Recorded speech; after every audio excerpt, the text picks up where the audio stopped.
Welcome to the Explainer. Okay, today we're diving into a massive, incredibly high-stakes clash happening right now in Australia. On one hand, you've got these intense, sweeping government targets trying to slash overall migration numbers. But on the other hand, you've got Australia's multi-billion-dollar youth tourism sector and regional farming communities that absolutely 100% rely on international backpackers. It's a classic policy collision, really. And today, we're going to break down exactly what's happening, why the rules are quietly changing behind the scenes, and ultimately, who's paying the price.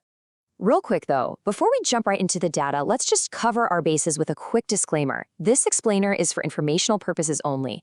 We're relying on current news sources, government data, and industry reports to make sense of these policy shifts. This is not legal or migration advice, okay? So always consult a registered migration agent for your own specific situation. All right, with that out of the way, here is the million-dollar question we have to answer today. Is Australia actually closing its doors to backpackers? Well, the short answer is no, but they are certainly making it much harder, much slower, and way more expensive to walk through that door. If you want to understand the hidden mechanics of global migration policy, do me a quick favor, hit that like button and subscribe to the channel right now for more deep dives just like this one. Okay, let's dive into this. Part 1, the backpack visa crackdown and the political context. To truly understand these unprecedented delays, we first have to look at the political pressure cooker that's driving them. For a while, there had been a lot of rumors circulating about a sort of shadow pause on backpacker visas. But recently, we got absolute confirmation of a deliberate go-slow. Home Affairs Minister Tony Burke openly stated that working holiday visas are still being processed, but, and these are his exact words, they are being processed more slowly than they were previously. Now, the government hasn't issued some formal, overarching policy document explaining exactly why this specific visa category was targeted for a slowdown. But, if we look at the broader political context, it becomes crystal clear pretty fast. Right now, we're seeing intense bipartisan political pressure to curb net overseas migration. The Labour government currently has a new migration policy working its way through a very detailed cabinet process. Meanwhile, the coalition is pushing hard from the other side. You've got figures like Senator Andrew Bragg pointing to a strict target of $180,000 to close the housing migration gap. And, playing out in the background, there's a revival of the One Nation Party, which is heavily leveraging public concerns about housing and infrastructure to call for slashed immigration. Now, we are entirely neutral on the politics here, but these are just the undeniable realities forcing the government's hand to push down total arrival numbers wherever they possibly can. Moving on to Part 2, pause caps and soaring fees. Let's examine the actual action taken. Here is the stark reality for the Subclass 462 work and holiday visa.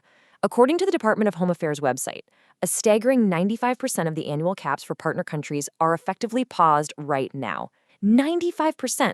We're talking about applicants from Argentina, Austria, Brazil, Chile, the Czech Republic, Greece. The list goes on. Now, a pause doesn't mean the program is closed forever, right? The department notes this is just a tool to spread out lodgements or manage the flow when a cap is nearly filled. But in practical, everyday terms, it means thousands of hopeful backpackers simply can't apply right now. And if that wasn't enough, on top of the processing pause, a massive new financial barrier was just erected. Since July 2026, the base fee for an initial working holiday maker visa jumped from an already high $670 to a massive $840. And if a backpacker wants to stay for a second or third year by doing regional work, that fee has spiked to an incredible $1,000. At that price tag, it is essentially the world's most expensive subscription service for the privilege of picking fruit. Industry experts have pointed out that this officially makes Australia's working holiday visa the most expensive of its kind anywhere in the world. I'm actually really curious what you all think about this strategy. Drop a comment below and let me know if you think these fees are justified or if they're just going to turn young travelers away entirely. Now, what's really interesting about this slide is what we see in Part 3, the real processing times. Let's dive into the data. Looking past the government's broad statements, the concrete data tells a pretty frustrating story about what applicants are actually experiencing right now. Based on numbers compiled by Grow More Immigration, which is a group of registered migration agents, the actual wait times are dragging out significantly. Sure, about 50% of the standard Subclass 417 visas are processed somewhat quickly, but the reality for the vast majority, the 90th percentile, is a 38-day wait. For the Subclass 462 visa, which has stricter educational and language requirements, 90% of those applications are taking up to 70 days to process. 70 days! When you combine this with the official instructions telling applicants absolutely not to book flights until their visa is physically granted, you can easily see how this completely shatters the spontaneous nature of taking a gap year. Which leads us straight into part 4, backlash from local businesses and the intense economic fallout. You see, these policies have a severe real-world domino effect. When you throttle the supply of backpackers, the pain isn't just felt by the young travelers themselves, it's felt intensely by regional Australian businesses. Take Tina Nitroporo, for example. She runs a steakhouse in Darwin and a mango farm just out of town. She completely humanizes the macroeconomics here.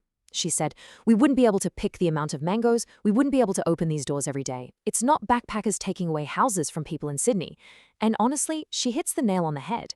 The national debate is so heavily focused on major city infrastructure and housing crises in places like Sydney, Melbourne, and Brisbane. But working holidaymakers are structurally incentivized to go to regional and rural areas to do agricultural work.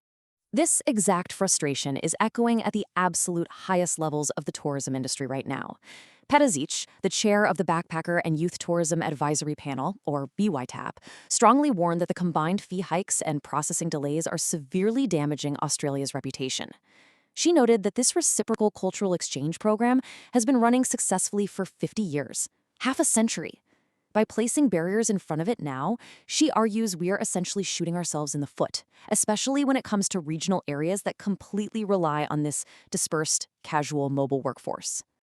And this brilliantly illustrates Part 5, the multi-billion-dollar impact, which is the true cost of the crackdown. Backpackers aren't just temporary laborers, guys. They are an absolute economic powerhouse. Look at this incredible disparity. Youth tourism makes up just 27% of all visitor arrivals to Australia.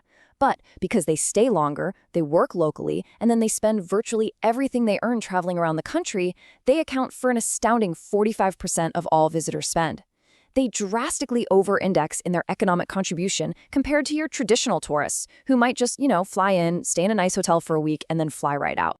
To put a hard dollar figure on that, in 2019 alone, 2.4 million youth visitors spent $20 billion in Australia. That is 20 billion with a B.